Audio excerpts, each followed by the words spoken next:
B R. Chopra द्वारा निर्मित और राही मासूम रज़ा द्वारा लिखित महाभारत भारतीय टेलीविजन का ऐसा धारावाहिक है जिसने भारतीय संस्कृति और पौराणिक कथाओं को हर घर तक पहुंचाया। 1988 में शुरू हुए इस शो ने पौराणिक महाकाव्य को सरल और प्रभावशाली तरीके से प्रस्तुत किया।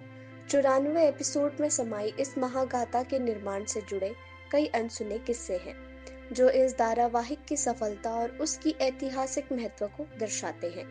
कलाकारों का चयन और उनकी तैयारी में निर्माताओं ने गहन शोध और मेहनत की।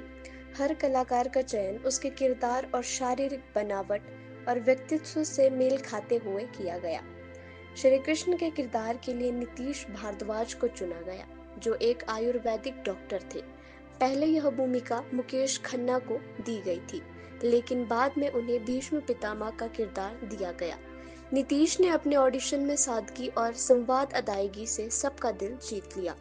इस भूमिका ने उन्हें इतनी पहचान दिलाई कि दर्शकों ने उन्हें असली भगवान श्री कृष्ण मान लिया। भीष्म पितामह का किरदार निभाने वाले मुकेश खन्ना ने इस भूमिका को अपने जीवन का सबसे कठिन लेकिन संतोषजनक अनुभव बताया। उनका मेकअप और वेशभूषा इतनी प्रभावशाली थी कि दर्शकों को वे वास्तविक भीष्म पितामह लगने लगे थे। दुर्योधन की भूमिका में पुतिन इसर को उनकी दमदार आवाज और व्यक्तित्व के कारण चुना गया। इस भूमिका के लिए उन्होंने कई कठिनाइयों का सामना किया और शूटिंग के दौरान कई बार घायल भी हुए, लेकिन उनकी मेहनत में दुर्योधन के किरदार को अमर कर दिया। महाभारत के संवाद इसकी सबसे बड़ी ताकत थी। इन्हें राही मासूम रज़ा ने लिखा, जो अपनी भाषा और शिल्प के लिए प्रसिद्ध थे। संवादों में शुद्ध हिंदी और संस्कृत का मिश्रण था, जो दर्शकों को उस समय के माहौल में ले जाता था। रज़ा साहब ने इसे सरल बनाने की पूरी कोशिश की ताकि हर वर्ग का व्यक्ति इसे समझ सके। उनके संवाद आज भी लोगों के दिलों में बसे हुए हैं। महाभारत का निर्माण तकनीकी और रचनात्मक दृष्टिकोण से एक कठिन कार्य था। कुरुक्षेत्र के युद्ध के दृश्यों को फिल्माने के लिए सैकड़ों कलाकार, घोड़े, रथ और युद्ध सामग्री का उपयोग किया गया।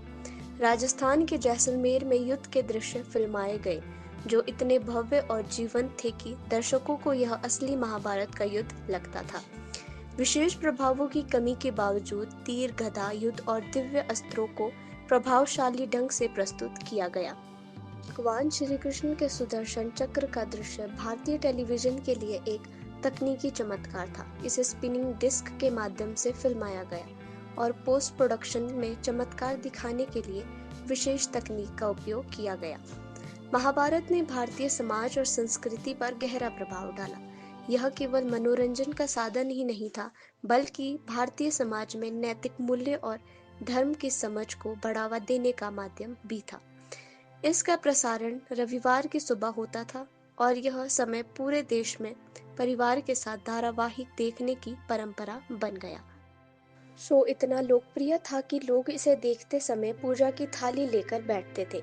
श्री कृष्ण की भूमिका निभाने वाले नीतीश भारद्वाज ने इसे अपने जीवन का आध्यात्मिक अनुभव बताया। उन्होंने कहा कि उस भूमिका ने उन्हें भगवान कृष्ण के जीवन और संदेश को गहराई से समझने का मौका दिया। भीष्म पितामह का किरदार निभाने वाले मुकेश खन्ना ने बताया कि आजीवन ब्रह्मचर्य और कर्तव्य निष्ठा को पर्दे पर प्रस्तुत करना उनके लिए सबसे कठिन चुनौती थी। महाभारत के निर्माण के दौरान कुछ विवाद भी हुए। कुछ धार्मिक संगठनों ने इसे धार्मिक ग्रंथ का व्यावसायिक उपयोग बताया, लेकिन बी.आर. चोपड़ा ने इसे भारतीय संस्कृति और ज्ञान के प्रचार का माध्यम बताया। महाभारत भारत का पहला ऐसा धारावाहिक था जिसे विदेशों में भी दिखाया गया। इसे 19 भाषाओं में डब किया गया और कई देशों में प्रसारित किया गया। इसकी लोकप्रियता इतनी अधिक थी कि यह भारतीय टेलीविजन का एक ऐतिहासिक धरोहर बन गया। बी.आर. चोपड़ा की महाभारत केवल एक धारावाहिक ही नहीं, बल्कि भारतीय टेलीविजन का ऐतिहासिक मील का पत्थर है।